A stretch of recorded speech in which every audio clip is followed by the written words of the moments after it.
Neviem si pomôcť. Vždy, keď lietam nad pohádkovou českou krajinou, tak mi v ušiach znie Smetanová Vltava. Slovák, ktorý sa zaľúbil do Českej rieky. To znie zvláštne, nie?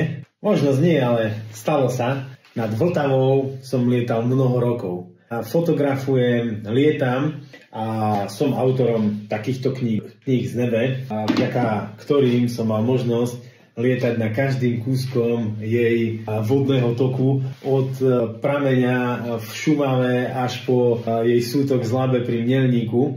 No a ja som sa doslova zaľúbil do tejto rieky.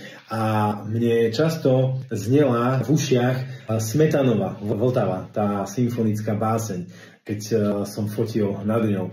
No a ja som sa preto rozhodol tie najkrajšie fotky z Vltavy, čo som za mnoho rokov urobil ja a jednak aj moji kolegovia, ostatní letci z CBS Flying Teamu. Rozhodli sme sa to práve v tento rok dať do jednej knihy. Prečo práve v tento rok? Tento rok je totiž to 150. výročie od premiéry symfonickej básne Vltava od Bedřicha Smetanu. A my vydávame knihu Vltava z nebe.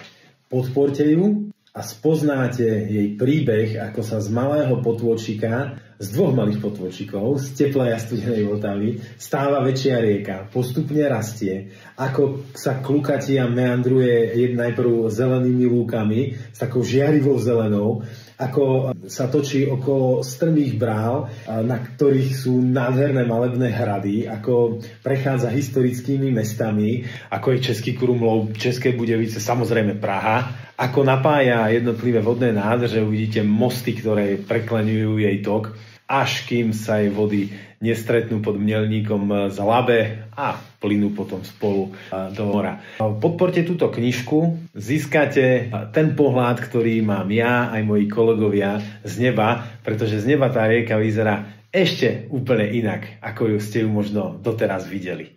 Podporte aj vy vznik tejto knižky a získate unikátny a neopakovateľný darček na Vianoce pre niekoho zo svojich blízkych.